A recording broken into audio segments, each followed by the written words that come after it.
नमस्कार दोस्तों। देवकुल एकेडमी पे मैं देव यादव आपका हार्दिक स्वागत करता हूं। आशा करता हूं आप सभी स्वस्थ मस्त और ज़बरदस्त होंगे और बेहतरीन तरीके से अपनी पढ़ाई में लगे।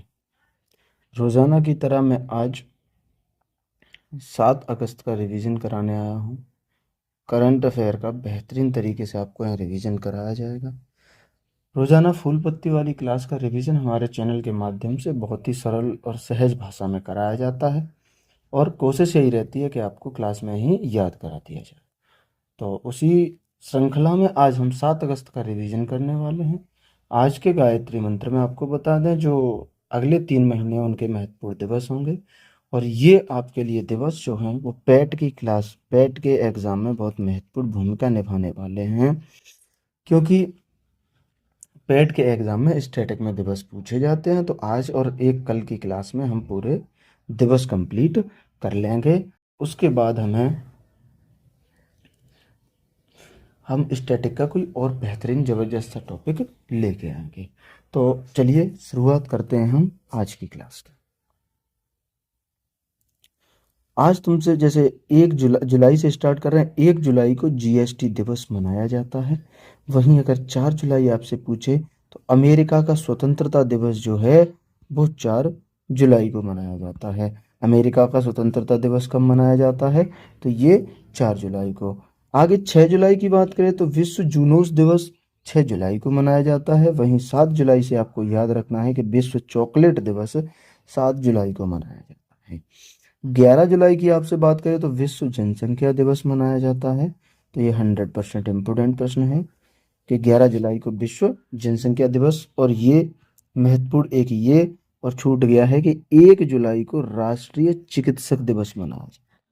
इस स्लाइड से ये 3 दिवस आपको 100% याद रखने हैं, जो बार बार ये परीक्षाओं में पूछे जाते हैं। एक इसको भी याद रख लेना क्योंकि ये भी महत्वपूर्ण प्रश्न। अगले पे चलें। अगली बात करें हम 12 जुलाई की, तो 12 जुलाई को मलाला दिवस मनाया जाता है। वहीं 15 जुलाई को विश्व युवा कौशल दिवस मनाया जाता है। तो ये महत्वपूर्ण है, ये परीक्षा में प्रश्न बन सकता है। वहीं 17 जुलाई को अंतर्राष्ट्रीय न्याय दिवस मनाया जाता है। तो ये भी तुम्हारे लिए महत्वपूर्ण है कि 17 जुलाई को अंतर्राष्ट्रीय न्याय दिवस मनाया जाता है। 18 जुलाई की आपसे बात करें, नेल्सन मंडेला अंतर्राष्ट्रीय दिवस मनाया जाता है। ये भी आपके लिए महत्वपूर्ण है। और वहीं 20 जुलाई की बात करें तो अंतरिक्ष में मानव का पहला कदम जो दिवस है वो 20 जुलाई को मनाया जाता है। 22 जुलाई को चंद्रयान 2 लॉन्च दिवस मनाया जाता है। और वहीं 23 जुलाई की बात करें तो बाल गंगाधर तिलक जयंती एवं चंद्रशेखर आजाद जयंती मनाई जाती है। तो ये महत्वपूर्ण है। अगले की बात करें, 24 जुलाई को आपका आयकर दिवस मनाया जाता है। और वहीं 26 जुलाई की बात करें तो कारगिल विजय दिवस आपका 26 जुलाई को मनाया जाता है। ठीक है, कारगिल विजय दिवस कब? 26 जुलाई को। बात करें 28 जुलाई की, तो विश्व हेपेटाइटिस दिवस 28 जुलाई को मनाया जाता है। और वहीं 29 जुलाई की बात करें तो अंतर्राष्ट्रीय बाघ दिवस आपका 29 जुलाई को मनाया जाता है। 30 जुलाई की बात करें तो मित्रता दिवस आपका 30 जुलाई को मनाया जाता है। और 30 जुलाई को विश्व मानव तस्करी विरोध दिवस भी मनाया जाता है। तो ये 29 जुलाई वाला आपको, और ये आपके लिए महत्वपूर्ण है, और एक आपके लिए ये महत्वपूर्ण है। ये तीनों तो आपको 100% इससे रटने ही रटने हैं। अब बात करें हम अगस्त के, तो 1 अगस्त को आपका राष्ट्रीय दुग्ध दिवस मनाया जाता है। तो ये याद रखना है। और वहीं 6 अगस्त की बात करें तो हिरोशिमा दिवस मनाया जाता है। ये भी महत्वपूर्ण है और ये भी महत्वपूर्ण है। वहीं 8 अगस्त को भारत छोड़ो आंदोलन दिवस मनाया जाता है। ये तो 100% ही इम्पोर्टेंट है। बात करें हम 9 अगस्त की, तो क्रांति दिवस या नागासाकी दिवस आपका 9 अगस्त को मनाया जाता है। 12 अगस्त को अंतर्राष्ट्रीय युवा दिवस मनाया जाता है। ये प्रश्न भी महत्वपूर्ण है। और वहीं 13 अगस्त की बात करें तो अंगदान दिवस आपका 13 अगस्त को मनाया जाता है। तो ये भी महत्वपूर्ण प्रश्न है कि अंगदान दिवस 13 अगस्त को मनाया जाता है। वहीं 14 अगस्त की बात करें तो पाकिस्तान का स्वतंत्रता दिवस 14 अगस्त को मनाया जाता है। 15 अगस्त को भारत का स्वतंत्रता दिवस मनाया जाता है। बात करें 19 अगस्त की, तो विश्व मानवतावादी दिवस 19 अगस्त को मनाया जाता है। और 20 अगस्त को आपका राजीव गांधी जन्म दिवस मनाया जाता है, या इसे सद्भावना दिवस भी कहते हैं। ये 20 अगस्त को मनाया जाता है। तो ये प्रश्न भी आपके लिए महत्वपूर्ण है।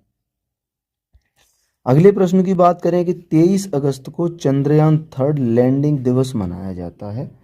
कब? 23 अगस्त को 2023 से ये मनाया जा रहा है, चंद्रयान 3 लैंडिंग दिवस।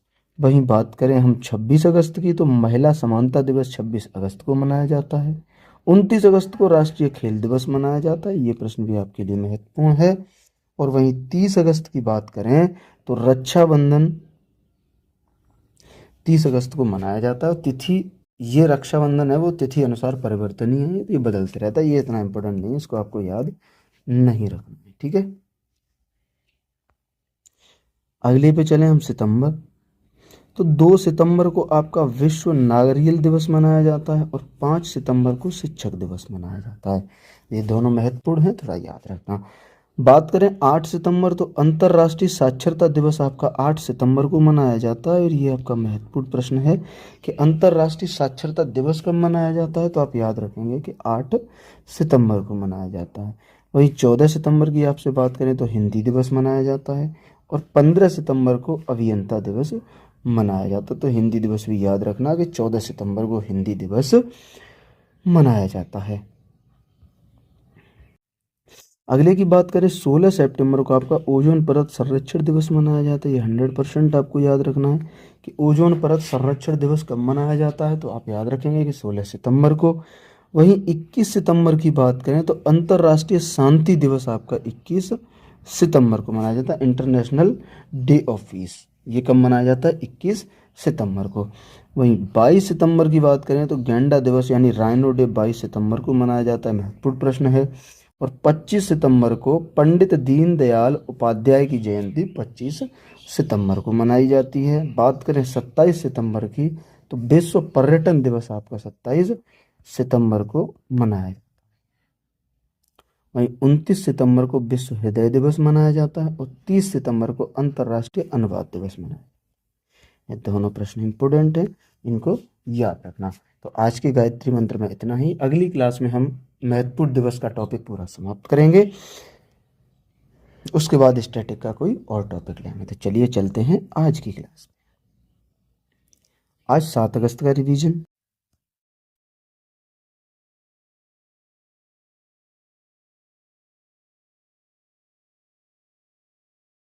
वैश्विक एआई सिटी इंडेक्स 2025 में बेंगलुरु को कौन सा स्थान इसमें मिला है? तो इसमें बेंगलुरु को 26वां स्थान मिला है वैश्विक एआई सिटी इंडेक्स। इसमें प्रथम स्थान की अगर आपसे बात कर ले तो वो सिंगापुर को दिया गया है, कि इसमें जो प्रथम स्थान है वो आपका किसको दिया है, तो वो आप याद रखेंगे कि वो आपका सिंगापुर को दिया है। वहीं आपसे अगर पूछे एआई पर पहला शिखर सम्मेलन कहाँ हुआ, तो ये ब्लेचले यूके में हुआ है, और दूसरा जो हुआ है वो सियोल साउथ कोरिया में, और जो तीसरा हुआ है वो पेरिस फ्रांस में हुआ है। तो एआई पर अब तक ये 3 सम्मेलन हुए हैं जो आपको याद रखने हैं। आगे भ्रष्टाचार में भारत की रैंक क्या है, तो भ्रष्टाचार में 96 रैंक पे, पहले 93 पे था लेकिन अब 96 पे है। भारतीय सेना ने जल थल रक्षा 2025 नामक तटीय सैन्य अभ्यास का आयोजन कहाँ किया है, तो ये गुजरात में इसका आयोजन किया है। वहीं भारत का पहला open air art ball museum की स्थापना कहाँ हुई है, तो इस म्यूजियम की स्थापना आपकी दिल्ली में हुई है। कहाँ पे हुई है? दिल्ली में। अगले प्रश्न की बात करें कि WHO ने किसे कैंसरकारी घोषित किया है, तो WHO ने हेपेटाइटिस डी को कैंसरकारी घोषित कर दिया है। बात करें WHO की स्थापना की, तो 7 अप्रैल 1948 को WHO की स्थापना हुई है। वहीं कैंसर के अध्ययन को क्या कहते हैं, तो कैंसर का अध्ययन ऑन्कोलॉजी कहलाता है। और विश्व कैंसर दिवस जो है आपका वो 4 फरवरी को मनाया जाता है। कैंसर के अध्ययन को ऑन्कोलॉजी कहा जाता है और विश्व कैंसर दिवस आपका 4 फरवरी को मनाया जाता है। मानव की सबसे बड़ी ग्रंथि आपसे पूछे तो वो लीवर है, और लीवर के अध्ययन को लीवर का जो अध्ययन है इसे हेपेटोलॉजी कहा जाता है। लीवर के अध्ययन को क्या कहते हैं? तो हेपेटोलॉजी लीवर के अध्ययन को कहते हैं। मनुष्य का सबसे बड़ा आंतरिक अंग आपसे पूछे तो वो आपका यकृति या लीवर है। और वहीं मानव शरीर की रासायनिक प्रयोगशाला की बात करें तो मानव शरीर की जो रासायनिक प्रयोगशाला है वो भी आपकी लीवर। क्लियर यहाँ तक? अगले प्रश्न पे चलें। अंतरराष्ट्रीय सौर गठबंधन का 107वां सदस्य कौन बना है? तो इसका 107वां सदस्य आपका मोल्दोवा बना है। अंतरराष्ट्रीय सौर गठबंधन में कुल 107 सदस्य देश शामिल हो चुके हैं, तो जो 107वां सदस्य बना है वो मोल्दोवा बना है। इंटरनेशनल सोलर अलायंस की स्थापना यानी अंतरराष्ट्रीय सौर गठबंधन की स्थापना इंडिया और फ्रांस ने मिलकर की थी। वो कोप 21 में 2015 में इंडिया और फ्रांस ने मिलकर इंटरनेशनल सोलर अलायंस की स्थापना की थी। इसका हेडक्वार्टर अगर आपसे पूछे तो गुरुग्राम हरियाणा में इसका हेडक्वार्टर है, ये आपको याद रखना है। वहीं दिवंगत महान नर्तक मायाधर राउत का संबंध किससे है? तो ये ओडिसी नृत्य से इनका संबंध है। दिवंगत महान नर्तक मायाधर राउत का संबंध किससे है? तो इनका संबंध आपका ओडिसी नृत्य से। फिर आपसे पूछे कि कार्बन मार्केट पर पहला अंतर्राष्ट्रीय सम्मेलन कहाँ हुआ है? तो ये आपका दिल्ली में पहला अंतर्राष्ट्रीय सम्मेलन हुआ है। यूएसए में जॉन कैसेबेट्स पुरस्कार जीतने वाली भारतीय फिल्म कौन सी है? तो गर्ल्स विल बी गर्ल्स भारतीय फिल्म है जिसने यूएसए में जॉन कैसबेट्स पुरस्कार जीता है। और कार्बन मार्केट पर पहला अंतरराष्ट्रीय सम्मेलन का आयोजन आपका दिल्ली में हुआ है। अगले प्रश्न की बात करें कि ध्रुव स्पेस पहला व्यावसायिक मिशन LEAP-4 किस से लॉन्च करेगा? तो ये फाल्कन 9 से ध्रुव स्पेस पहला लॉन्च करेगा। ध्रुव स्पेस कंपनी ये बेंगलुरु की कंपनी है। इसमें जो सहयोग कर रहा है वो आपका ऑस्ट्रेलिया इसमें सहयोग वाला देश है। तो ध्रुव स्पेस कंपनी कहाँ की है? बेंगलुरु की है। और ये पहला व्यावसायिक मिशन लीप-1 लॉन्च करने वाला है वो किस रॉकेट से? तो फाल्कन 9 से। इसमें सहयोग आपका ऑस्ट्रेलिया कर रहा है। इसका जो उद्देश्य है वो है आपका पृथ्वी का अवलोकन करना। इसका उद्देश्य क्या है? तो इसका उद्देश्य है पृथ्वी का अवलोकन करना।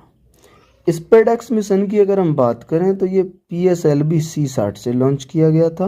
वही NVS-01 की बात करें तो GSLV F-15 से लॉन्च किया गया था। और ये इसरो का 100वां मिशन था। ये भी आपको याद रखना है कि ये इसरो का कौन सा मिशन था? तो ये इसरो का 100वां मिशन था। आगे आपसे बात करें कि निसार को लॉन्च किससे किया गया था? तो ये GSLV F-16 से लॉन्च किया गया था। नासा और इसरो ने मिलकर इसे लॉन्च किया गया। निसार की फुल फॉर्म अगर आपसे पूछ ले तो NASA ISRO synthetic aperture radar इसकी फुल फॉर्म है। बात करें DRDO और भारतीय नौसेना ने कौन सी पहली एंटी शिप मिसाइल का सफल परीक्षण किया है? तो NASMSR का इन्होंने सफल परीक्षण किया है जो एंटी शिप मिसाइल है। यहां तक ये क्लियर। अगले प्रश्न की आपसे बात करें, भारत इलेक्ट्रिक मोबिलिटी इंडेक्स किसने लॉन्च किया है? तो ये तुम्हारा नीति आयोग ने लॉन्च किया है। इसका जो विषय है वो 200 अरब डॉलर के अवसर के द्वार खोलना इसकी थीम है। वहीं पूछे इसमें अग्रणी श्रेणी में, तो अग्रणी श्रेणी में दिल्ली, महाराष्ट्र और चंडीगढ़ हैं। और इसमें आकांक्षी श्रेणी में अगर आप पूछ लें तो राजस्थान, उड़ीसा और उत्तर प्रदेश इसमें आकांक्षी श्रेणी में है।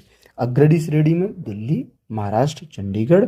और आकांक्षी श्रेणी में आपसे पूछे तो राजस्थान, उड़ीसा और यूपी, ये तुम्हारे आकांक्षी श्रेणी। बात करें S&P ग्लोबल सस्टेनेबिलिटी रैंकिंग 2025 में शामिल होने वाला एकमात्र भारतीय बैंक कौन सा है? तो वो यस बैंक है जो एकमात्र भारतीय बैंक है S&P ग्लोबल सस्टेनेबिलिटी रैंकिंग 2025 में शामिल होने वाला। एकीकृत त्रिसेवा विशेष बल अभ्यास डेजर्ट हंट 2025 का आयोजन कहाँ किया गया है? तो राजस्थान में इसका आयोजन किया गया है। डेजर्ट हंट 2025 अभ्यास का आयोजन कहाँ किया गया है? तो वो आपका राजस्थान में किया गया। लोकसभा ने किस राज्य की विधानसभा में अनुसूचित जनजाति को आरक्षण प्रदान करने हेतु एक विधेयक पारित किया है? तो ये गोवा की विधानसभा में अनुसूचित जनजाति को आरक्षण प्रदान करने हेतु एक विधेयक पारित कर दिया है।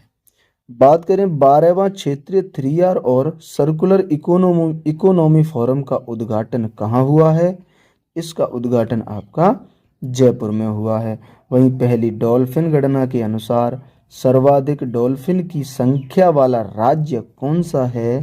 तो उत्तर प्रदेश सर्वाधिक डॉल्फिन की संख्या वाला राज्य है। और 12वां क्षेत्रीय 3R और सर्कुलर इकोनॉमी फोरम का उद्घाटन जयपुर में। अगला प्रश्न, पहली क्वांटम चिप ओसेलॉट का प्रोटोटाइप किसने लॉन्च किया है? तो ये अमेजन ने प्रोटोटाइप इसका लॉन्च किया है। वहीं जलवायु बजट पर ध्यान केंद्रित करने वाला पहला शहरी निकाय कौन सा है? तो ये अहमदाबाद है, पहला शहरी निकाय जो जलवायु बजट पर ध्यान केंद्रित करने वाला पहला शहरी निकाय बना। अगले की बात करें, केरल और तमिलनाडु में की गई संयुक्त जनगणना के अनुसार सर्वाधिक नीलगिरी तहर की संख्या कहाँ है? तो ये एराविकुलम राष्ट्रीय उद्यान में सर्वाधिक नीलगिरी तहर की संख्या है। इनकी टोटल संख्या जो है वो 2668 है। और इसमें जो प्रथम स्थान पे है वो केरल है, और बात करें दूसरे स्थान पे इसमें तमिलनाडु। तो ये जो गणना हुई है उसमें एराविकुलम राष्ट्रीय उद्यान केरल का है, और केरल इसमें सर्वाधिक संख्या में केरल में ये हैं। प्राणी मित्र राष्ट्रीय पुरस्कार से सम्मानित संस्था बंतारा कहाँ स्थित है? ये तुम्हारी गुजरात में है। गुजरात की बंतारा संस्था को प्राणी मित्र राष्ट्रीय पुरस्कार से सम्मानित किया गया है। खेलो इंडिया पैरा गेम्स 2025 का आयोजन कहाँ हुआ था? तो दिल्ली में इसका आयोजन हुआ था, और इसका जो शुभंकर है वो उज्ज्वला इसका शुभंकर है।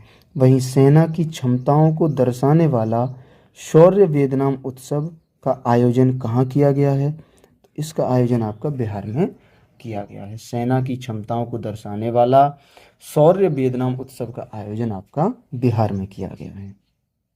अगले प्रश्न की बात करें, अंतरराष्ट्रीय समुद्र तल प्राधिकरण का ऐतिहासिक 30वां सत्र कहाँ हुआ है? तो ये तुम्हारा जमैका में ऐतिहासिक 30वां सत्र का आयोजन हुआ है। जमैका की कैपिटल आपसे पूछे तो किंगस्टन जमैका की कैपिटल है। वहीं अंतर्राष्ट्रीय गहरा समुद्र तल दिवस आपसे पूछ ले, 1 नवंबर को अंतर्राष्ट्रीय गहरा समुद्र तल दिवस मनाया जाता है।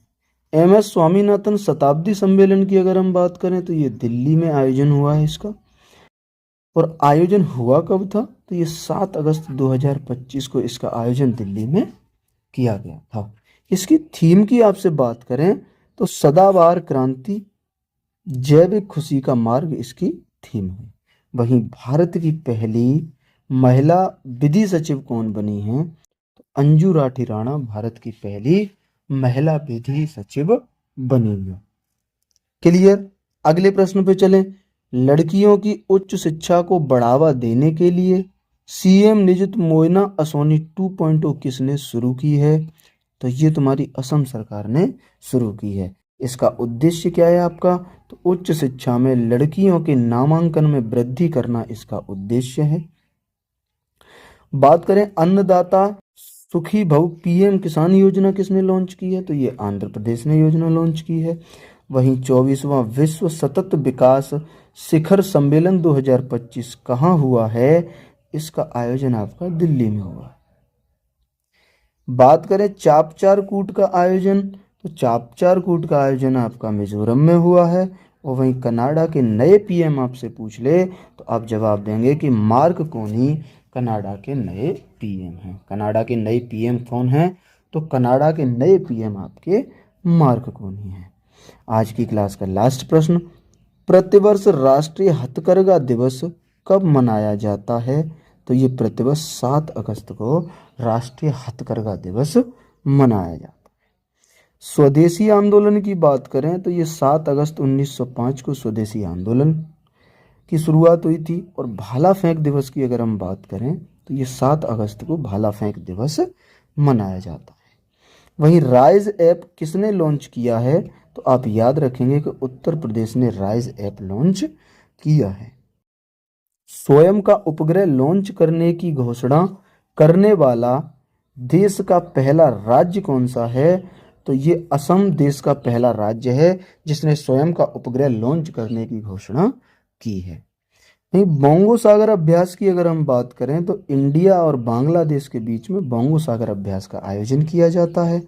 और तर्कस अभ्यास की अगर बात करें तो इंडिया और यूएसए के बीच में तर्कस अभ्यास का आयोजन किया जाता है। वहीं धर्म गार्जियन अभ्यास की अगर हम बात करें तो इंडिया और जापान के बीच में धर्म गार्जियन अभ्यास का आयोजन किया जाता है। तो ये थी हमारी आज की क्लास। उम्मीद करते हैं कि क्लास आपको बेहतर तरीके से समझ में आई है।